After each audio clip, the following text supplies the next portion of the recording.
Is Absolute Superman really the ultimate version of the Man of Steel? After diving into Zack Snyder's movies in the DCU, I couldn't help but notice intriguing similarities between Snyder's Superman and the Absolute Superman version. In this video, I will deep into what makes Absolute Superman different and how his origin story changed, the hidden messages in the story that are not seen at first glance, and what does this version of Superman could be telling us about our society. Welcome to a new review into the Absolute Universe. Today, Absolute Superman Issue 1, Last Dust of Krypton Part 1.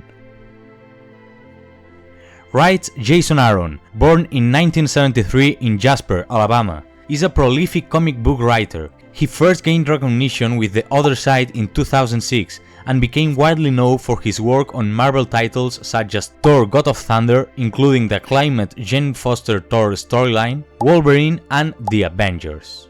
Draws Rafa Sandoval, Spanish comic book artist born in 1975. He began his career debuting with DC in the mid-2000s, showcased in titles like Green Lantern Corps and Hal Jordan and the Green Lantern Corps. He has worked on other Superman stories as well, including contributing to the Action comic series.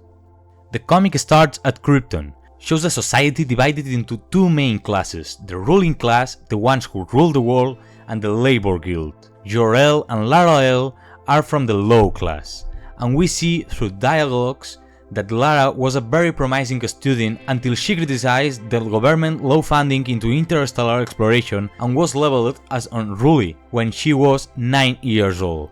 We realize this while seeing how Lara tries help a neighbor to repair his machine, similar to a tractor. At this point I have to say I'm not a big fan of Aaron's dialogues in these pages. I feel like it's trying to explain the story through characters just doing that, explaining it, which as a recourse I don't really like.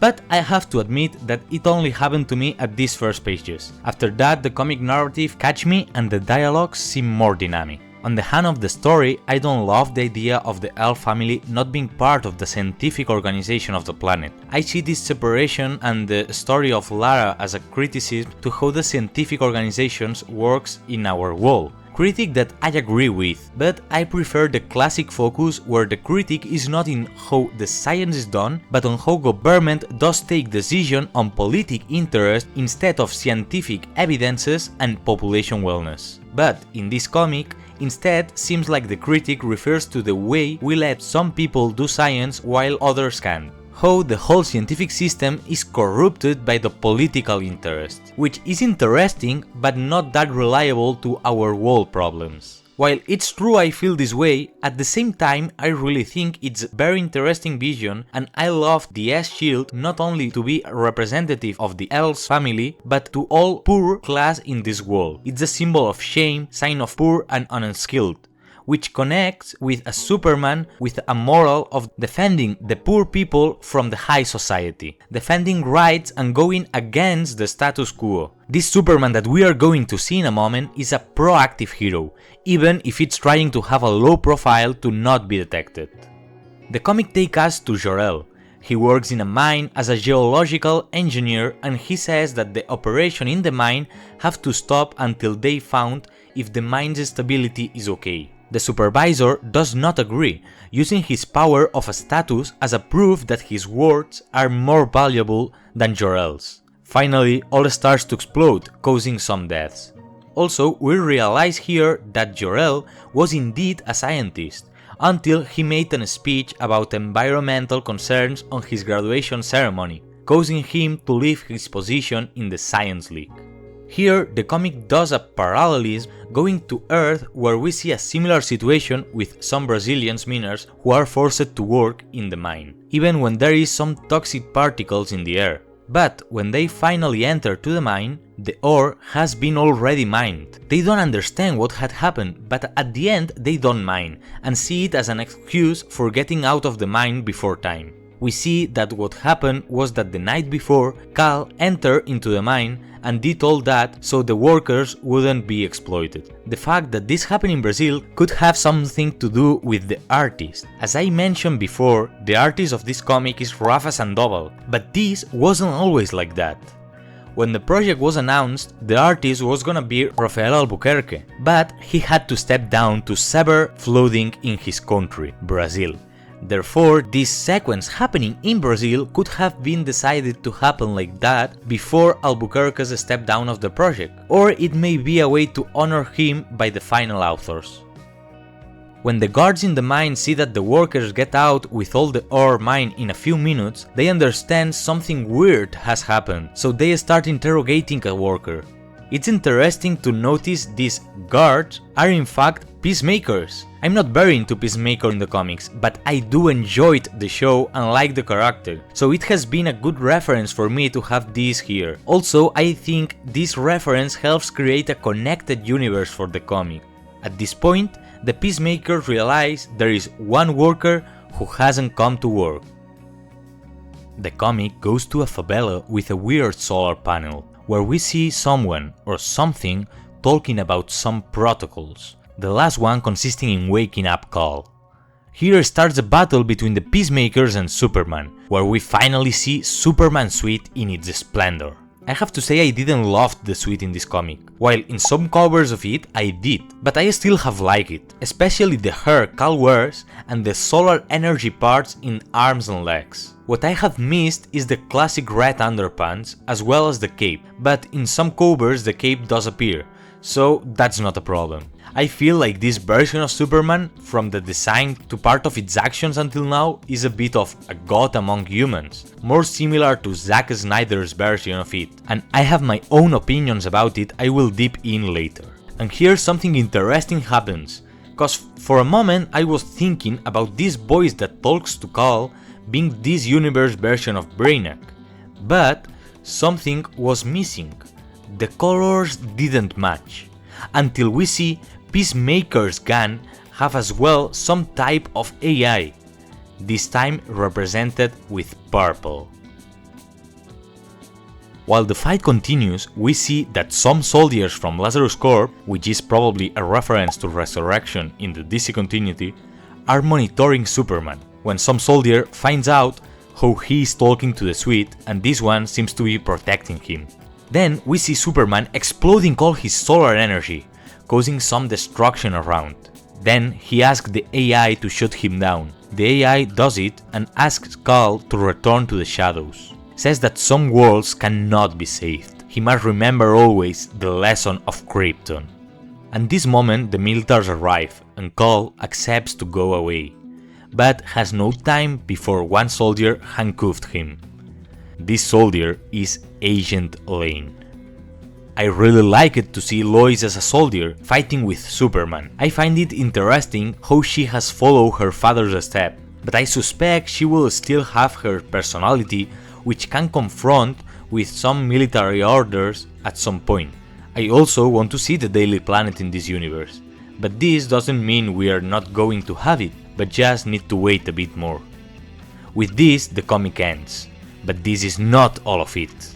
There is a kind of epilogue, even it's not named like this, where we see 3 locations. The Nevada desert, where in some Lazarus Corp base we see Brainiac monitoring Superman, and with a lot of cities in bottles behind him. Which raises the question, is Krypton also in a bottle?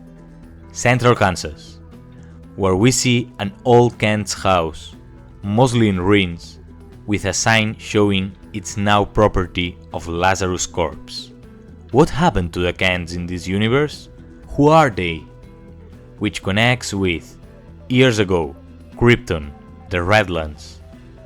3 pages showing how Jor-El comes to Lara after his adventure in the mines, and starts talking about leaving the planet and that the end of this planet is near. And then we see Kal, around 9 years old, next to Krypto the dog, there, hugging his parents. It's very interesting to see a Kal that was 9 when leaving Krypto instead of being a baby. This raises a lot of questions and theories. Did his parents come to Earth with him? Did he ever stay with the Kents? Is there any possibility that the Kents are a cover for the Elves in this universe? This version of Superman reminds me a bit of Zack Snyder's version, evoking the same sense of a god among humans. It's an approach I like, though it's not my favorite one. Zack Snyder's Superman movies were a product I really enjoyed, and among my first introductions to the character, aside from the classic Christopher Reeve films. Henry Cavill's version, more realistic and grounded, was a version I really enjoyed at the time.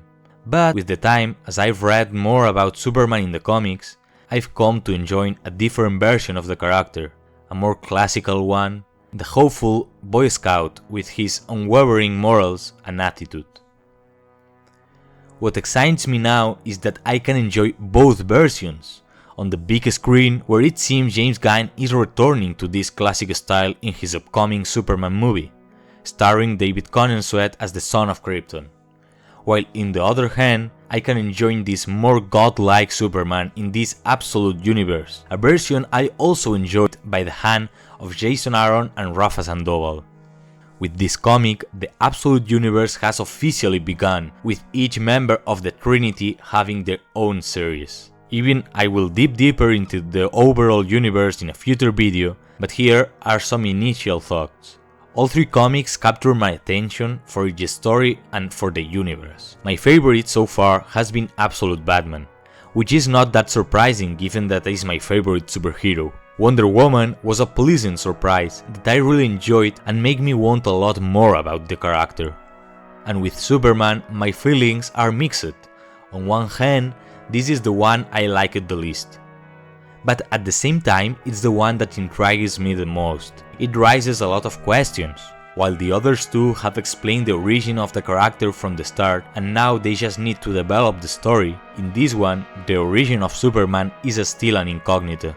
This dual focus on developing the story while revealing slowly his origins makes it uniquely compelling. Lastly, you might have noticed I didn't mention in this video the name Clark, and that's intentional, as in the comic they don't use it. I have two theories about this. One ties back to my early point. The Kents are in fact a cover for the Elves, making Clark an identity Kal-El no longer feels connected to after leaving home. Or another option, Kal may have never been Clark, having never lived with the Kents or tried to live a normal life on Earth. With these questions and interpretations in mind, the Absolute Universe is off to a fascinating start, and I'm eager to see where it goes. If you haven't watched my other reviews yet, now is the time. I will be exploring this universe and its potential in an upcoming video, so stay tuned.